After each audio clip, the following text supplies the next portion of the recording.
Ang kwento ni Tomby.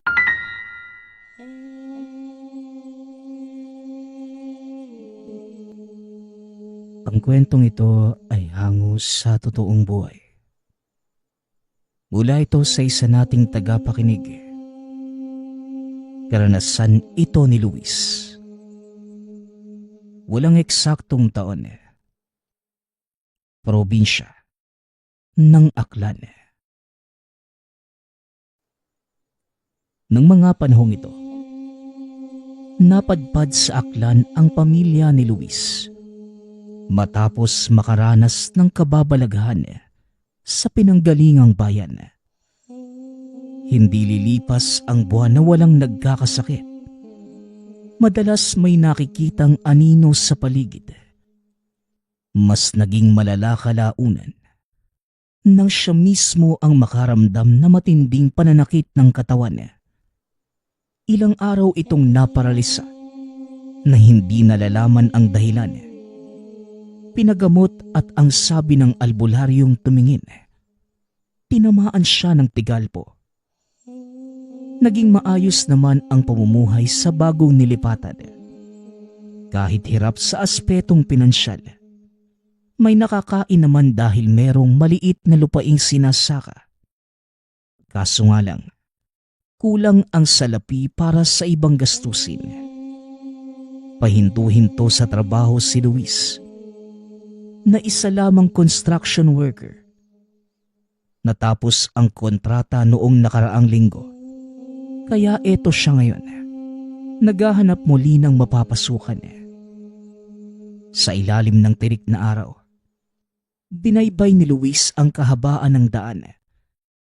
Sa kalagitnaan, natanaw ang grupo ng kabataang binabato ang isang matanda. Kilala niya ang mga ito. Mga siga-sigaan sa lugar. Dali-dali itong lumapit. Sinita para tigilan ang pananakit sa matanda. Kahit ang kapalit, manakaw ang dalang supot na naglalaman ng kaunting pasalubong para sa pamilya. Binaliwala na lamang dahil para sa kanya, mas importante ang kaligtasan ng tao. Ayos lang po ba kayo, Manong? Pagpasensyahan mo na yung mga batang yun, ha? Pabaya yung mga magulang eh. Nasa pagsusugal ang pagmumuka kaya hindi naturuan ng magandang asal ang mga anak. May panyo po ko rito. Pamunas po sa nagdurugo niyong muka. Wika ni Luis. Napatitig ito sa kanya. Sa halip na tanggapin ng panyo, nagtanong pa ito. Bakit mo ko tinulungan? Kilala mo ba kung sino ako? Baka magsisi ka, bata. Tugon ng matanda. Tatang, kailangan po bang kilalanin muna yung tao bago tulungan? Tsaka, para po sa akin, wala naman pong masama sa pagtulong sa kapwa eh. Basta bukal sa kalooban. Muling wika ni Luis. Sa sagot nito, tinanggap na matanda ang panyo. Dahan-dahang ipinahid sa dugo ng sugatang noo. Dinala sa kalapit na tindahan upang mabigyan ng makakain at maiinom. Hindi nagkaroon ng pagkakataon na pag-usapan ang mga bagay-bagay dahil masyado itong tahimik. Pagkatapos mabusog, walang lingon na naglakad papalayo. Napakamot na lamang ng ulo si Luis sa inasta ng matanda. Subalit hindi ito nagdamdam. Inisip na baka meron lamang itong pinagdaraanan. Pagkarating sa tahanan, naabutan ang asawang karga ang hindi matahimik na anak. Ayon dito, ilang oras na itong umiiyak. Tumatahan saglit, ngunit hahagulgol na naman. Nang masuri, walang lagnat o anumang karamdaman. Kinatuba ng masama si Luis. Posibleng maulit na naman ang nangyari sa nakaraan. Tinignan ni Luis ang paligid. Bawat taong dumaraan, isa-isang pinakikiramdaman, kaso nga lang, wala namang makitang mali sa mga ito. Normal ang pagkilos. Bumalik sa loob at sinubukang patahanin ang anak. Sa kabutihang palad, tumahan naman ito. Luis, baka itong lugar na nilipatan natin, walang pinagkaiba sa dati. Ganito rin yung nangyari sa bata noong naroon pa tayo. Natatakot akong maulit yun. Wika ng asawang si Polly. Imposible na may manggagaway sa lugar na to. Ilang taon na tayong naninirahan Kung meron man Sana may nabanggit man lang sa atin yung kapitbahay. Sa tingin ko, baka may napadaang masasamang loob kaya nagkaganito ang bata. Naalala mo ba yung sinabi ng albularyong tumingin sa atin noon? Lapitin ng masasamang elemento ang anak natin. Kaso nga lang naiwan sa dating bahay yung ibinigay na pangontra Tugon ni Luis. Nadismaya nang maalala ang naiwang bagay. Nagtanong ito sa mga kapitbahay. Wala rin silang nadinig na may manggagaway sa lugar. Ang tanging meron, panahon kung kailan napeperwisyo ang mga kabataan. Mula sa mga sanggol hanggang sa edad 5, naging normal na kaganapan ito dahil nasanay na lamang ang mga tao. Walang makitang pag-aalala si Luis sa mga nakausap na para bang hindi nababahala. Gayunpaman, sinubukan maging positibo. Pinaniwala ang sarili na normal lamang itong nangyayari sa mga kabataan. Pagsapit ng panibagong araw, muling naglakbay sa bayan upang maghanap na mapapasukan. Sakto namang naghahanap ng karagdagang kargador sa bodega ng bigas. Habang nagtatrabaho, nadinig niya ang usap-usapan ng mga kasamahan. Hindi lamang siya ang tatay na nag-aalala sa kalagayan ng anak. Dahil maging sila, ganun din biglaan ang pag-iyak ng mga anak na para bang sinasaktan nang hindi na makatiis. Dali-daling nagtanong si Luis sa kanila.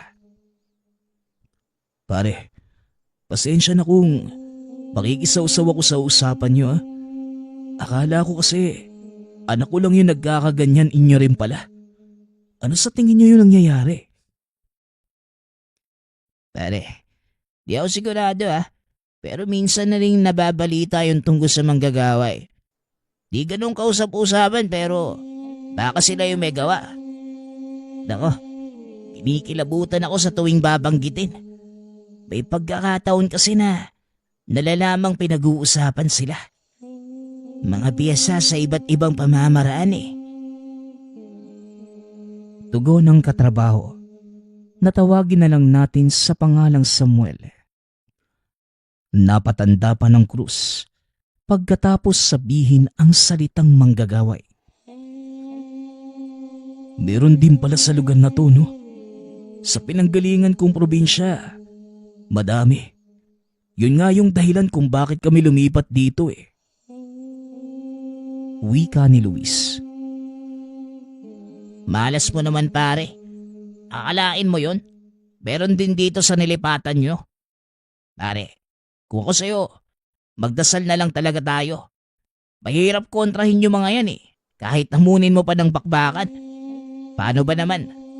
Sa pamamagitan ng salita na idinadaan sa hangin ng atake, sinong makakailag doon?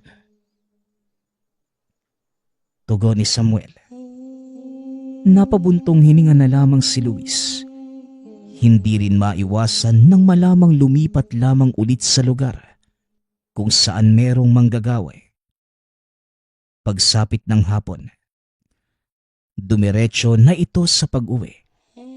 Laking pasasalamat nang malamang bumuti ang kalagayan ng bata. Hindi na muna binanggit sa asawa ang napag-usapan sa trabaho. Ayaw niyang magkasakit ito sa pag-aalala, kagaya dati. Lihim itong naghahanap ng paraan. Ang plano, lumipat sa mas ligtas na lugar. Subalit ngayon sisiguraduhing tuluyang malalayo sa anumang kapahamakan. Paglipas ng mga araw, natapos ang pagtatrabaho sa bodega ng bigas. Humina ang negosyo gawa ng bagong may-aring baluktot ang pamamalakad. Kaya muli na namang naghanap ng malilipatan si Luis. Isinabay na rin ang pagtatanong-tanong ng murang paupahan. Sa paglilibot, nakarating ito sa karatig bayan. Nakasalubong ang matandang tinulungan noong araw pero ang ipinagtataka niya, umiiwas ang bawat taong nakikita. Maliban sa kanya, na walang ideya sa nangyayari. Kahit naguguluhan, sinundan pa rin. Napatigil lamang ito nang huminto sa paglalakad ang matanda. Talagang hindi mo ko tatantanan ano? Ikaw lang ang taong walang takot na lumalapit sa akin. Bakit ba? Diretsahang tanong na matanda. Manong, may dapat ho ba ako ikatakot sa inyo?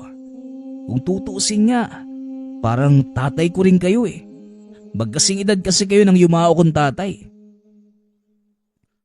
Tugon ni Luis. Talagang walang pinipiling edad ang pagiging mangmang sa mga bagay-bagay ano? Mahina ba ang kukote mo para hindi maintindihan ang nangyayari sa paligid? Tanong na matanda. Napatingin si Luis sa mga taong dumaraan. Lumilihis ang mga ito sabay nagmamadali. Magsasalita na sana. Kaso biglang nawala ang matanda. Hinanap niya ngunit hindi naman makita. Wala ring mapagtanungan. Dahil maging siya ay pinagtitinginan na rin ng mga tao. Umalis na lamang para makaiwas.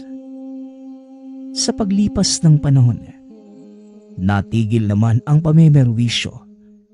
Walang nakakaalam ng eksaktong dahilan. Gayon din sa biglaang pagkawala. Ikinatuwa naman ito ni Luis. Nabawasan ang isipin. Kaso nga lang, kinakailangang lumipat sa kadahilanan na naibenta na ang lupaing inuupahan.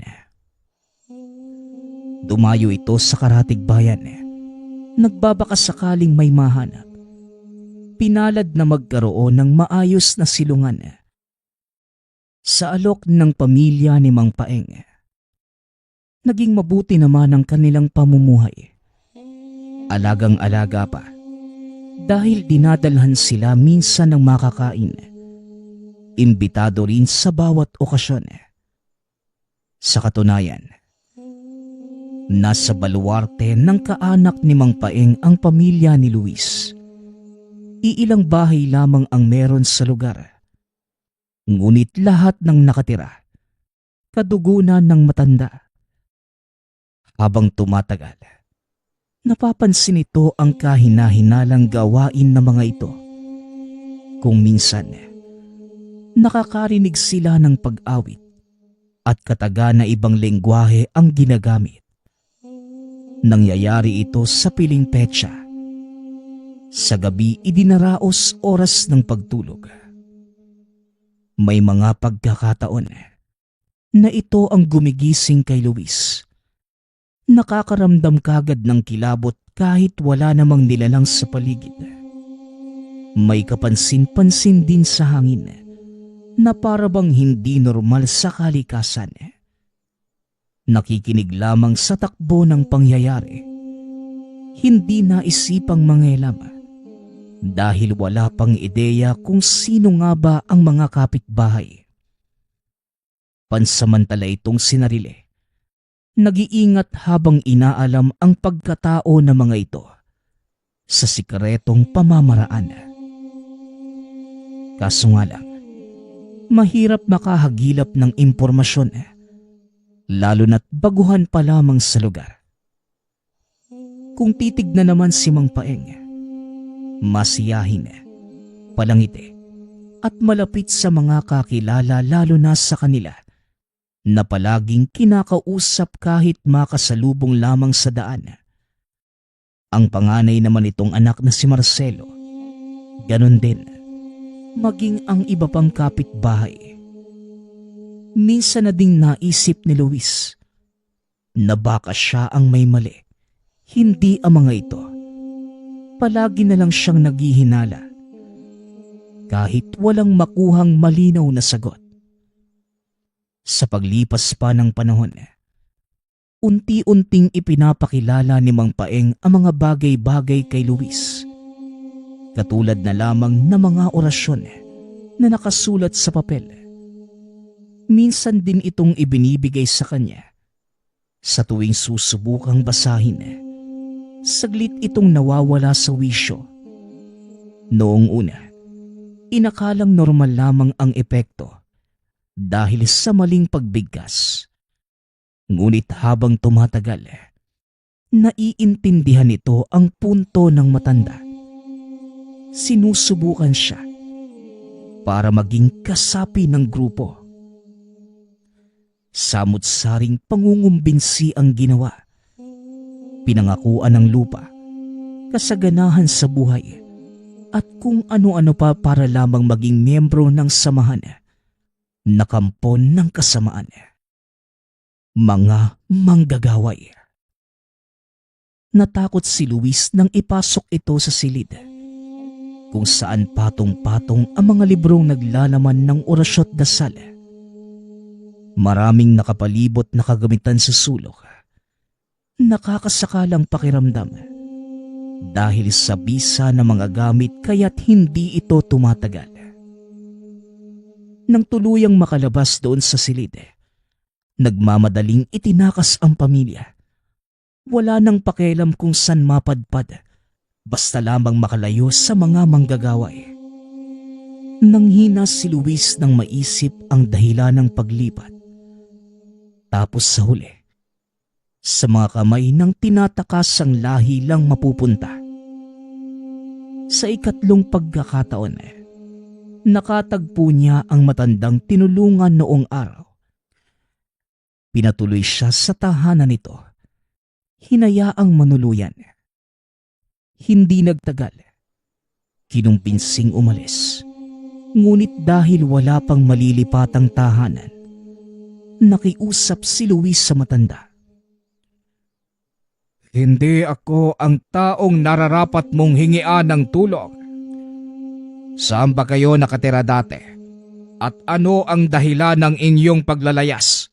Ang layo ng inabot niyo.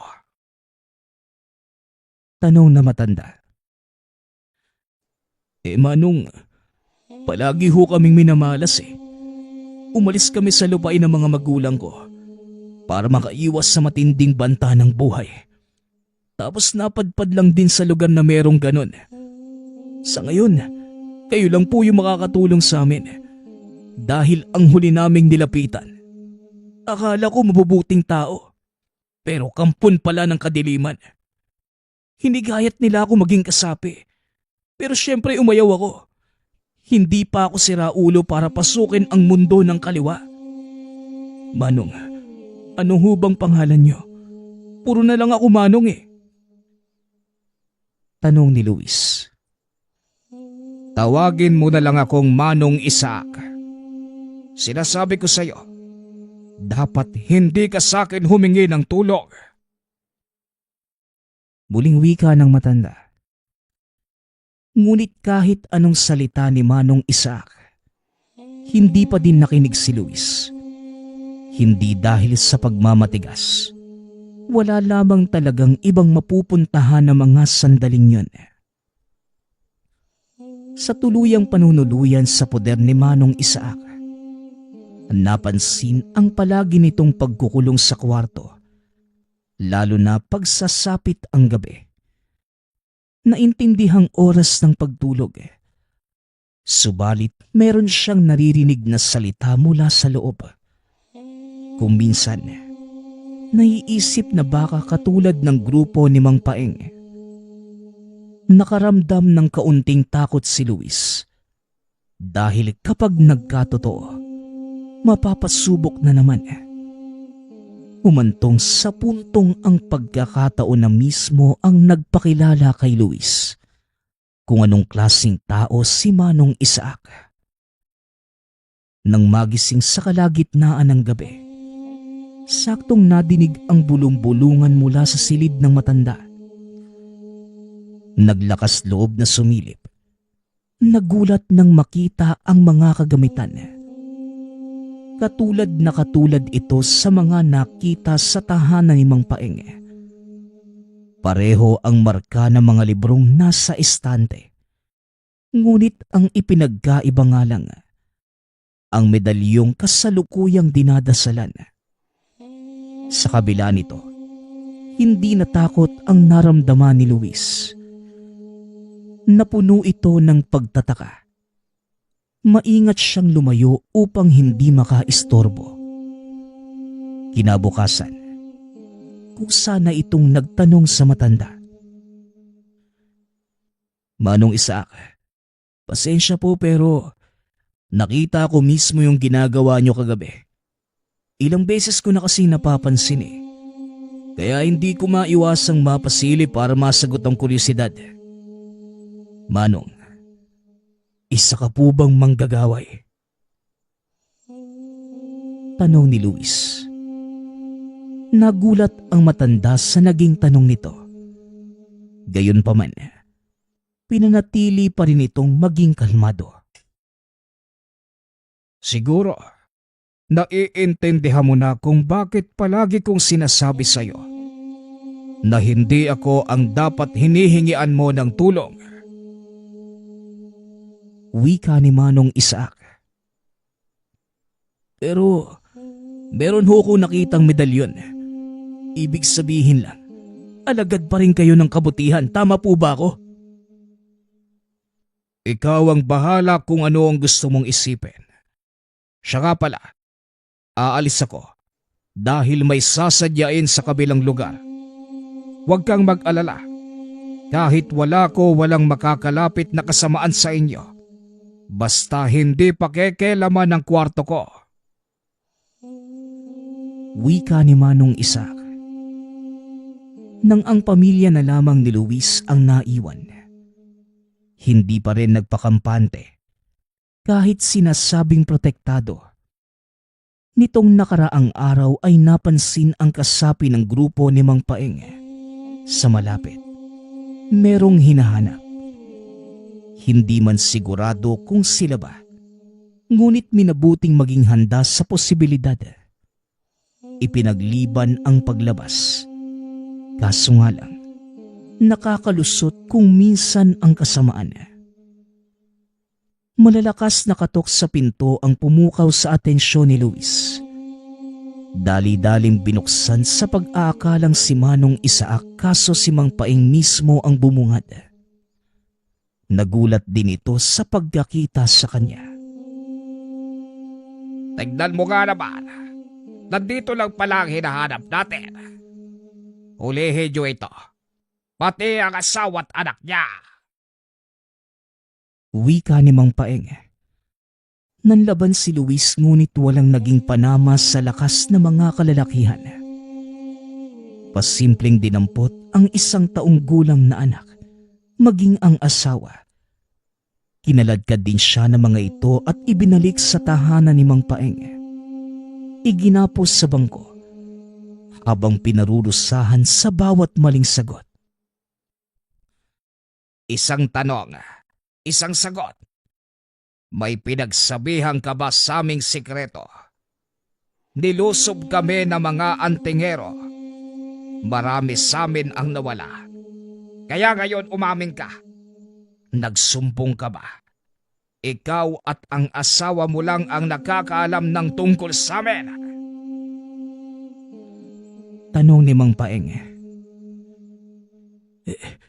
Hindi. Wala akong pinagsabihan. Ipakialam ko ba sa inyo? Umalis kami para makatakas sa kasamaan. Hindi para ipagkalat kung anong klase ng tao kayo. Tugon ni Luis. ngunit malakas na sapak ang dumapo sa mukha nito. Pagkatapos, dali-daling inilapit ang mukha sa tenga. Binulungan ng mga kataga, dahilan para tuluyang mawala ang kamalayan. Nagising bandang hating gabi, muli na namang narinig ang sabayang pagbigkas ng mga salita sa grupo ng mga kalalakihan. Habang tumatagal sa pakikinig, unti-unting nahilo si Luis. Gayon din ang asawa. Nag-aalala ang dalawa sa kapakanan ng anak. Wala silang ideya kung nasan ito. Sa kabila ng nararamdaman, buong lakas na sumigaw para makuha ang atensyon ng samahan. Hindi naman ito nabigo. Dahil kagad lumapit si Mang Paeng. Muli na naman itong nakatanggap ng malutong na suntok sa mukha. Nasa kalagitnaan kami ng pagpapalakas ng kargada. Kaya huwag kang mag-ingay kung ayaw mong masaktan ng higit pa rito. Wika ni Mang Paeng. Mang Paeng, nasan ho yung anak ko? Kumusta ho siya? Huwag niyo ho siyang sasaktan. Tugon ni Luis. Nasa pangangalaga ng asawa ko ang bata. Nakatulog na siya. Nasa mabuting kalagayan. Muling wika ni Mang Paeng. Hindi naniwala si Luis dahil sa paraan ng pagngiti nito ng nakakaloko. Kaso nga lang, wala itong magawa ng mga sandaling yun. Mahigpit ang pagkakatali sa kanya. Nagdurugo ang mga kamay sa pagsubok na makalaga ng sarili. Nang mapansin ito ni Mang Paeng, pansamantala itong pinakawalan ngunit pinagsarhan din ng pinto. Walang ideya kung anong binabalak para sa kanilang mag-asawa. Gayunpaman, nanalangin na lamang ang mga ito na hindi hahantong sa kinakatakutang pangyayari. Hanggang sa sumapit ang umaga, bumungad ang pag-uusap ni Mang Paeng at ng anak na si Marcelo. Anong plano mo sa kanila, tay? Hindi ako naniniwala na wala silang kinalaman sa pagsalakay ng mga antingero. Naging tahimik naman yung pamumuhay natin dito sa lugar. Ang alam ng mga tao sa kabilang bayan kung saan nakatira dati si Maestro. Yung kapatid lang niya ang may kapit ng kasamaan. Yung mangkukulam na dinugis ng taong bayan. Wika ni Marcelo. Wala tayo sa posisyon para galawin ang mga bihag. Kahit sila pa ang nagsumbong. Kung walang pahintulot kay Maestro, wala tayong karapatan. Ang tanging magagawa na lang natin ay bugbugin kung manglaban. Ang layunin natin ngayon, magparami sa samahan. Kaya kahit matigas ang Luis na yan, sisikapin nating makuha ang loob niya. Tugon ni Mang Paeng. Maya-maya pa, dumating na ang sinasabi nilang Maestro. Dumiretso ito sa kinaroroonan ni Luis. Yan ang taong mahirap pakiusapan, Maestro. Nakatakas ito sa amin eh. Tapos makaraan ng ilang oras, dumating ang mga antingero. Kaunti na lang ang natira sa atin. Dahil marami ang napuruhan. Hindi kinaya ng aming kargada. May nakaligtas pero sugatan. Nagpapagaling pa. Huwag nyo na ring alalahanin ang mga antingero. Dahil sinisigurado kong magbabayad ang mga yon. Ano na nga po ba ang balak natin sa mga bihag? Sa tingin ko, sila ang nagsabi sa mga antingero. Dahilan para salakayin tayo. Pagsasalaysay ni Mang Paeng. Ngunit sa halip na sagutin, dumapo sa mukha ang sunod-sunod na kamao na matandang kausap. Sa dinami-rami ng pwedeng ayaing maging kasapi, ang taong ito pa. Binihag mo pati ang asawa't anak niya na wala pang kamuwang-muwang sa mundo. Kahit kailan talaga, hindi ka nag-iisip, Paeng. Sigaw ng maestro. Umalingaw-ngaw sa bawat sulok ng silid ang boses ng maestro.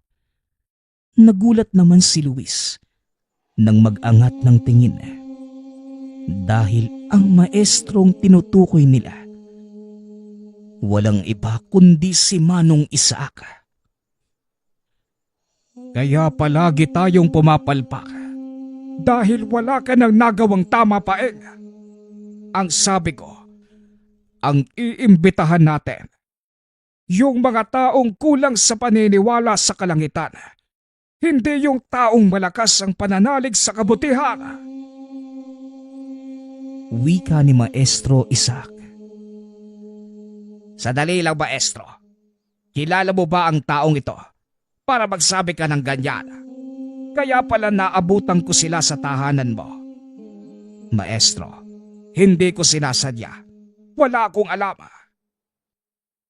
Tugon ni Mang Paeng. Masyado ka kasing kampante na ang bawat taong maaaya mo ay sasanib. Ibahin mo si Luis. Kahit ano pa ang pangungumbinsi mo sa kanya, kabutihan pa rin ang mananaig sa kanyang puso. Pakawalan mo siya, pati ang pamilya niya kung ayaw mong ako mismo ang pumugot ng ulo mo. Magsikilos na kayo! Muling wika ni Manong Isaac. Dali-daling sumunod si Mang Paeng. Pinakawalan ang pamilya ni Luis, habang si Maestro Isaac ang nagpresentang gumamot ng mga natamong sugat. Pagpasensyahan mo na ang kilos ng aking mga alagad. Tumatama siya minsan, pero madalas puro kapalpakan. Maayos na ang kalagayan ng asawa't anak mo. Ikaw, kailangan mo pang magpahinga dahil sa laladang natanggap mo mula kay Paeng. Binulungan ka ng salita, kaya't alam ko na may napinsala sa loob ng katawan mo. May ipinahanda akong silid na pwede mong pahingahan. Wika ni Maestro Isaac. Manong, may talong lang po sana ako. Paano niyo po nagagawang pagsabayin ng kabutihan at kasamaan? Tanong ni Luis. Pasensya na, Luis, pero hindi kita mabibigyan ng sagot. Masyadong personal at ang ganitong bagay sana, hindi mo na dapat tinatanong. Kaya mo namang tumayo siguro, ano? Halika, dadalhin kita sa pinahanda kong kwarto. Wika ni Manong Isaac. Nang mga sumunod na araw, naging magaan na ang pakikitungo ng mga alagad ni Manong Isaac sa kanila. Lalong-lalo na si Mang Paeng. Paulit-ulit itong humihingi ng paumanhin sa nagawang pagkakamali sa kanya. Mapagpatawad namang tao si Luis, kaya kagad din silang nagkaayos. Nanatili pa sila sa baluarte ng mga manggagaway. Nasaksihan ang iilang gawaing mahirap intindihin. Madalas ang pagdarasal na ayon sa mga ito, pagkakarga sa mga gamit at pagpapalakas. Nagtitipon din sa piling araw at oras para sa isang ritual. Dito, wala nang ideya si Luis kung ano ang eksaktong ginagawa dahil sa tagong silid nangyayari. Bawal sila sa bahaging yun, kaya't hindi na lumalapit. Minabuti na lamang na sumunod upang manatiling ligtas ang pamilya. Hindi tiyak ang kaligtasan sa lugar, lalo pat may kapit ng kasamaan ang mga nakapaligid. Dumaan pa ang ilang mga araw. Pinayagan na silang makauwi. Si Manong Isaac pa mismo ang nagbigay abiso pagkatapos masuri ang kalagayan ni Luis. Dahil walang sapat na pera para makabili ng lupa't bahay, ibinigay ng matanda ang maliit na loteng pagmamay-ari sa karatig bayan. Doon sila nagsimula muli ng panibagong buhay. Ilang taon ang lumipas. Unti-unting nakakalimutan ni Luis ang pangyayari sa poder ng mga manggagaway. Abala ito sa pagtatrabaho at pag-aasikaso ng pamilya. Kaya nawala na ito sa isip. Kaso nga lang, nitong mga nakaraan, namataan sa bayan si Mang Paeng. Wala naman itong kasama. Normal ang mga ikinikilos at nakisiksik sa kumpulan ng mamimili. Sa dami ng tao ay hindi malapitan. Magtatanong sana at mga ngamusta. Kaya napagpasyahan na babalikan na lamang kinabukasan. Ngunit hindi na ito mahagilap. Kasabay nito ang pagpapatuloy ng taong naligaw. Nagpakilala ang binata sa pangalang Anjo. Mas bata sa kanya ng 10 taon. Masyado ding nakakaantig ng damdamin ang kwento sa buhay. Kaya nakaramdam ng awa si Luis. Nakikita rito ang sitwasyon noong mga panahong palipat-lipat ng tirahan. Kaya binigay rito ang bakanting silid bilang tulugan. Naging mabuti ang pakikitungo nila sa isa't isa. Kung minsan tinatawag pang panganay na anak. Dahil umaakto rin itong bata. Tagaliw ng anak sa tuwing abala silang mag-asawa sa mahalagang gawain. Walang napansing kakaiba, kaya naging kampante ang mag-asawa. Subalit hindi lahat ng inosenteng muka ay kabutihan ang alam. Dahil minsan, meron itong nakatagong panlilinlang. Tumagal lamang na mahigit 1 buwan si Anjo. Nagpaalam din pagdating ng araw dahil susubukang bumalik sa tunay na pamilya. Hindi naman ito pinigilan ni Luis. Hinatid pa niya ito sa sakayan. Ngunit pagsapit ng gabi, dito na nagsimulang magbago ang pakiramdam ng nag-iisang anak. Iyak ito ng iyak habang panay ang turo sa tiyan. Hindi nagtagal. Walang tigil ang pagsusuka. Purong laway lamang ang lumalabas sa bibig at may napakabahong amoy.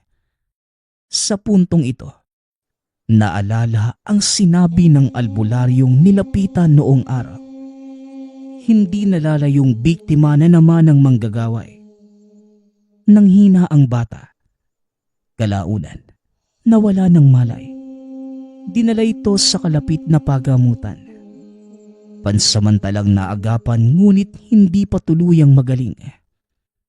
Inilabas din ni Luis dahil hindi magagamot ng siyensya ang ganitong karamdaman. Naglakbay ito. Naghanap ng albularyo na kayang agapan ang kalagayan ng bata. Kaso nga lang, wala itong matagpo ang manggagamot sa lugar. Ang sabi ng napagtanungan, sa kabilang bayan pa na masyado ng malayo. Ilang oras pa ang bibilangin bago makarating. Gayunpaman, wala pa ring pagdadalawang isip na binaybay ni Luis ang kahabaan ng daan. Sa kabutihang palad, nakasalubong niya ang taong makakatulong sa sitwasyon. Walang iba, kundi si Manong Isaac. Isinalaysay ni Luis ang nangyari sa anak. Wala namang reklamong sumama ang matanda sa tahanan upang personal na masuri ang kalagayan. Ganun na lamang ang paghingang malalim nang makilala ang pamamaraan. Sa kabila nito, isinentabi na muna ang mga nalaman. Inuna ang kaligtasan ng bata. Dahan-dahang ipinatong ni Manong Isaac ang hinlalaking daliri sa noo ng bata. Gumuhit ng tanda ng krus. Pagkatapos, Nag-usal na mga kataga at muli na namang gumuhit ng krus sa noo. Inulit-ulit ang prosesong ito sa loob ng ilang segundo. Hindi dito nagtatapos. Humingi ito ng isang baso ng tubig kay Luis. Binasbasan at saka pinainom sa bata. Nang maglaon, unti-unti nang humupa ang kalagayan. Nakuha na nitong tumawa. Manong Isaac, ilang beses yun ang isinasalba ang buhay ng pamilya ko. Siguro, itinidhana po kayo para sa amin, oh. Biruin nyo, sa oras na nangangailangan ako ng tulong, kayo pa rin po yung nariyan. Hindi ko na alam kung paano kayo pasasalamatan eh. Wika ni Luis. Nagkataon lang ang lahat, iho. Hindi ako mapirming tao. Palaging naglalakbay sa kung saan. Kaya posibleng magkakasalubong tayo. Tsaka, ipagpasalamat mo na lamang sa kalangitan na kahit papano may naitulong ang katulad kong kampundi ng kasamaan. Tugon ni Manong Isaac. Hindi, Manong. Miyembro man po kayo ng grupong manggagaway. Hindi naman po maitatangking nangingibabaw pa rin yung kabutihan sa inyo. Kung masama kayo katulad ng iniisip nyo, hindi mo na ho kami tutulungan. At paglalaanan ng oras, doon pa lang po sa pagkulong ni Mang Paing sa amin, pwede mo na siyang utusan na tapusin kami. Pero hindi nyo ho ginawa. Huwag nyo na po kasing itanggi. Mabuti po kayong tao kahit na pumanig pa kayo sa kaliwa. Muling wika ni Luis. Naging madamdami naman ang dating ng salita niya para kay Manong Isaac. Sa katunayan, isa talaga itong antingero na ang tanging layunin dati ay puksain ang bawat pumapanig sa kasamaan. Mapa elemento man o nilalang. Kahit ordinaryong tao na may masamang hangarin sa kapwa. Kaso nga lang, sa ilang ulit na pagkatalo sa mga nakakalaban, dahan-dahang humina ang paniniwala. Dagdag pa ang impluwensya ng kapatid na mangkukulam. Sa halip na pagbutihin ang tungkulin, bumaling na lamang ito sa kaliwa. Marahil, hanggang ngayon tinatanaw ko pa ring utang na loob ang ginawa mong pagligtas sa akin laban sa mga bata noong araw.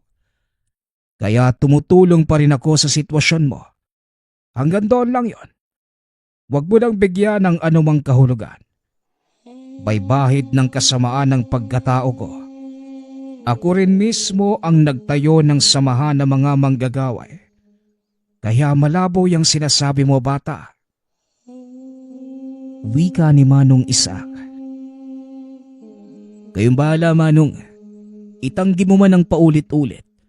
Hindi pa rin magbabago ang katotohanan. Kilos mo na po mismo nagpapatunay. Wika ni Luis.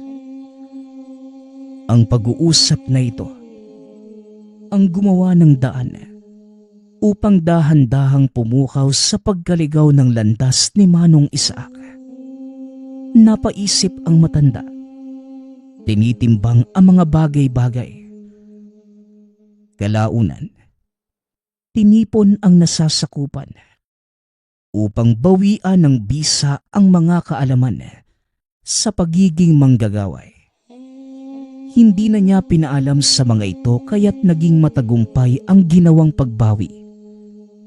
Binura sa alaala ang mga maling gawain. Isa-isa silang pinakawalan. Pinauwi sa tahanang kinabibilangan. Pagdating naman sa binatang si Anjo, hindi pinalampas ni Manong Isaac ang ginawang pambibiktima sa anak ni Luis. Pinatawan niya ito ng parusa hanggang sa isang araw. Bali-balita sa bayan ang isang bangkay malapit sa ilog sa lugar. Butas-butas ang katawan na tila may kung anong lumabas na insekto.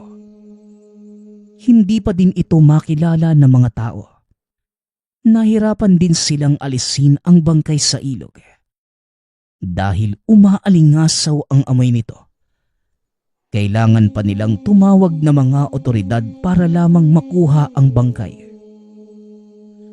Matapos naman ang tagpong yon, humingi ng kapatawaran sa kalangitan maging sa tangang medalyon. Napahugot ng malalim na hininga dahil maliban kay Luis, hindi rin siya iniwan ng gamit kahit pa nakagawa na ito ng kasamaan. Nanatili itong aktibo sa oras na kinakailangang tumulong sa kapwa, katulad ng sitwasyon ni Luis. Binago ni Manong Isaac ang buhay. Nagbalik sa tungkuling unang pinagsilbihan. Kung noon ay naglalakbay kasama ang grupo sa mga lugar upang mambiktima, ngayon, nagsimula itong uli ng bagong buhay. Tinalikuran ang dating gawain at nagpalaganap ng kabutihan sa iba. Natuwa si Luis sa ibinahaging parte ng pagbabago ng matanda. Hindi niya inaasahan na ang simpleng pagtatagpo noong araw ang simula ng pagkagising nito sa panig ng kasamaan. At makalipas ang ilang buwan, hindi na nakita pa ni Luis si Manong Isaac. Ngunit hindi na ito nangangamba. Alam niya sa sarili, nagbago na ito at hindi na babalik sa dating gawain. Isinulat ni Luis ang kwentong ito para magbigay sa atin ng aral. Sigurado si Luis na kung anuman ang ginawa mo sa mundo, ito din ang babalik sa iyo. Magbigay ka ng kabutihan kahit kaninong tao. At syempre kabutihan din ang dadating at ibibigay ng iba sa atin. Ang isang angka na pilit iniilaga ng mga tao. Ito pa ang tumulong sa kanya upang magkaroon ng maayos na buhay. Ang angka ni Manong Isaac na puting manggagaway. Nagpapasalamat nga pala ako sa lahat ng sumusuporta sa ating channel. Nawa ay patuloy niyong suportahan at pakinggan ang ating mga kwento. Hanggang sa muling pakikinig. Paalam.